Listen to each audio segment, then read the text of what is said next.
Hey, what's going on everyone? In this video, more of a behind the scenes tour again. I'm going to talk about company relationships. I noticed that whenever we have reviews on the channel that are pretty much positive because the product is a really good product, there are always a few people in the comment sections who say, oh, well, obviously this video was, positive because they're sending the product for free. Especially if it's an expensive item, that's when people raise their eyebrows. And I don't blame them for initially thinking this, but I want to clear the air here. And I'm sure other tech tubers can agree with at least some of the stuff I'm going to talk about here. Because I'm going to be very blunt with you about how I approach this on the channel and how I approach company relationships, how all of those things culminate into a review that I present to all of you and ultimately present to the company, because a review is more or less an indication of how the consumer might see the product, and it could be a chance for the company to revise the product in the future, make more sales, right? And that's all good. Everyone wants to make money and be happy, right? So that's what I'm going to talk about. It's something I noticed many other tech tubers haven't specifically touched on yet, and I want to hear especially what you guys think below in the comment section. So listen to what I say here and let me know what you think. I don't expect you to agree with everything I say, but I want to make sure that there is full transparency when it comes to reviews on this channel, especially when they involve products that we receive and get to keep for free. So I'm going to keep things short and sweet. I don't expect this video will be very long. We'll see if I can do this all in 1 or 2 takes, but we're going to go back to the very beginning of when we started working with specifically PC-related tech companies in this space on Science Studio. The first company we ever worked with who was willing to send us a product for free of substantial value, not like a battery pack or something like that, was Deepcool. That happened around 50 or 60,000 subscribers. And this was, mind you, before the massive influx of tech tubers into the YouTube space. So tech tubers now are receiving products for free from companies, it seems like, when they have like 5 or 10K subs, and it's because they have more outlets now, right, to choose from. But back when we had around 50 or 60K, there weren't nearly as many. So I feel like the criteria for receiving products was a bit higher back then, because there are so many people doing it now. It's probably a bit lower. That's how I see it objectively. So I think that when we started working with Deepcool, we had about 50K, and the first product they sent us was a Deepcool genome case. And that was a case with a T-virus looking reservoir up front, a built-in AIO, actually a pretty unique case for what it was. Deepcool always has unique cases, and that's one of the reasons why I like the company so much. You guys, I'm sure, have at least heard of the company if you watch this channel on at least a weekly basis. So that was the first company we worked with. We're still on good terms with them today, and I've given some of their products some iffy reviews in terms of like the positives and negatives, right? Not all reviews that I upload are primarily positive. Some reviews are primarily negative. And some companies take that to heart and decide not to send us products anymore. Bitphoenix did that for sure with their Shogun case. NZXT hasn't sent us an email about a case since the H700i, and that's probably because they didn't like our opinions about the case aesthetically, like the cable shroud, the management board, whatever you want to call it.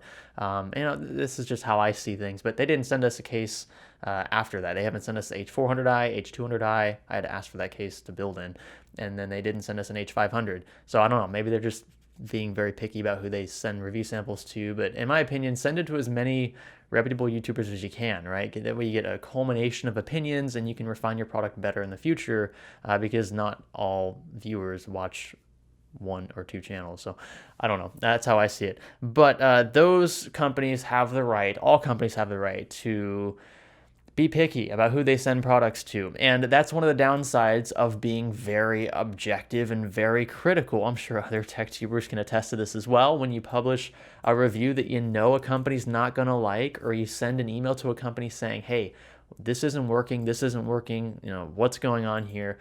Those companies usually, it's tough from a PR perspective to handle those criticisms, especially on channels that have millions of subscribers. But I still think we have a reputation to uphold when it comes to being objective, and companies know that. So when they send us products, they're taking on a bit of risk, right? Because if we don't like the product, then our viewer base, at least the viewers who watch that video, are either going to agree with us or see from our point, right, our perspective, or they're going to openly disagree with it. Usually the people who watch this channel and other channels either do it because they like disagreeing opinions, which is weird, or they do it because they see their opinions falling in line with the reviewers' opinions. So yeah, that's how I see that, and it's a consequence of being objective, but companies will drop you if you don't if you don't give them a positive review.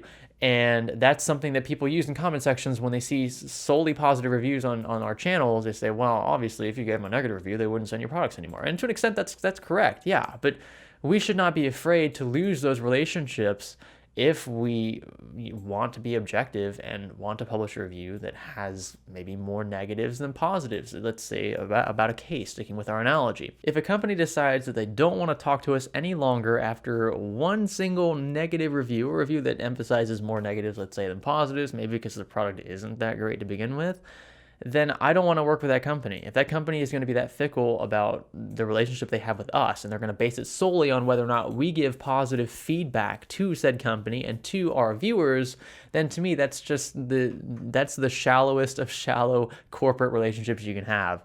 And I'm happy that they do. I mean, it lets me know who they are, how they operate, and it's not something I want to deal with in the long run. So yeah, that's obviously an inherent downside of being objective, but I think in the long run, that's what your viewers will appreciate more, and that's what will drive your channel into the future, is people will see that you're not afraid to be objective, that you're not afraid to tell it like it is. If it's an opinion, so be it. You have an opinion, state your opinion. That's why people watch you, because they want to know what you think about a product. Just say it. If the company says, well, we'll work this out next time, maybe we can throw some revisions in here, send us an email, give us some feedback directly that we can maybe implement to the next version of this case or what have you. That's a super cool company. I love companies that are like that, because they're open-minded. They're not going to produce a product that everyone's going to love. There are always going to be people who disagree with you.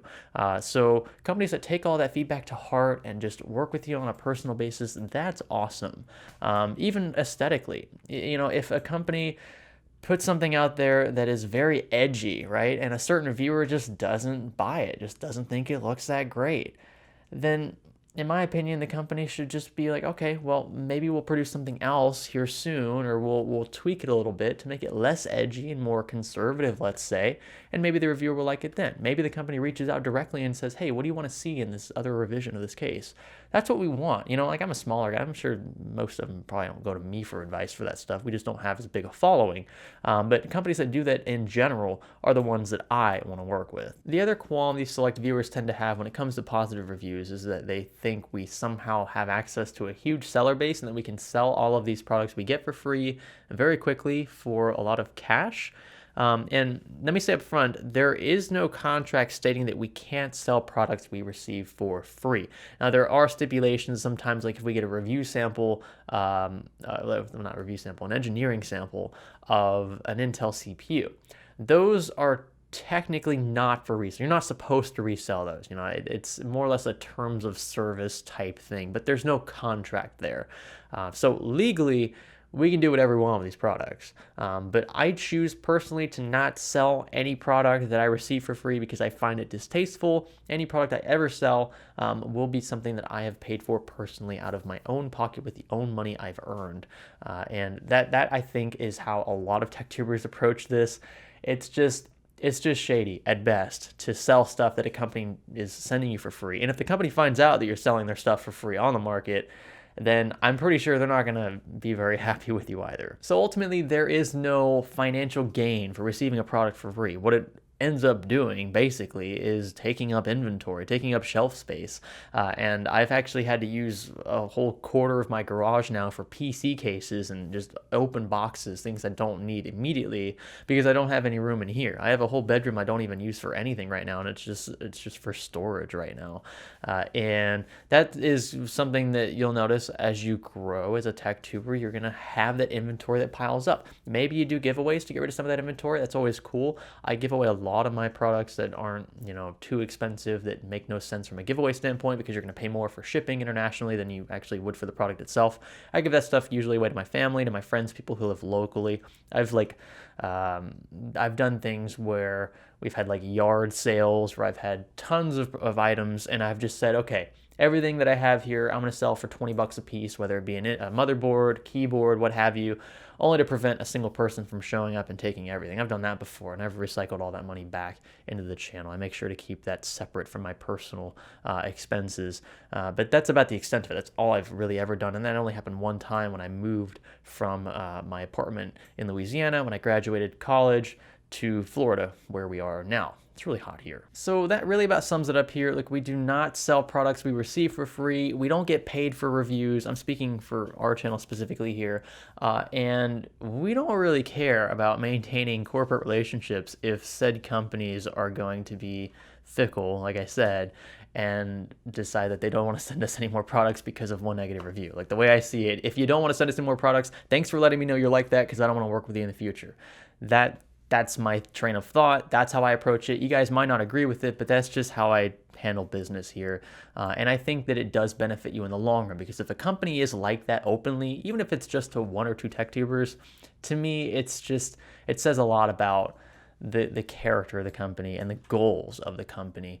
And that's why I'm just naming names. I'm not afraid to keep this stuff on the DL. This should be public because it's public for all of you, the stuff that I review. If you're wondering why you don't see a product reviewed when everyone else is reviewing it, maybe it's because the company didn't decide to send us a sample, at which point you should ask, why didn't they send this TechTuber a sample? And so, yeah, just gonna go ahead and say it. So I want to know what you guys think in the comment section below. This is just a topic that, again, not many people talk about in the TechTuber space, but it's something that I feel like should be addressed because it does pertain to all of you. It pertains not just to us because we're the ones reviewing, but it pertains to you because you're the viewer. Should you trust us if we receive a product for free? I'm telling you yes, because we don't sell the products. If we do anything, we give them away. And we're generally not afraid of losing a company contact over something that just meaningless in the long run if they don't like the review in question.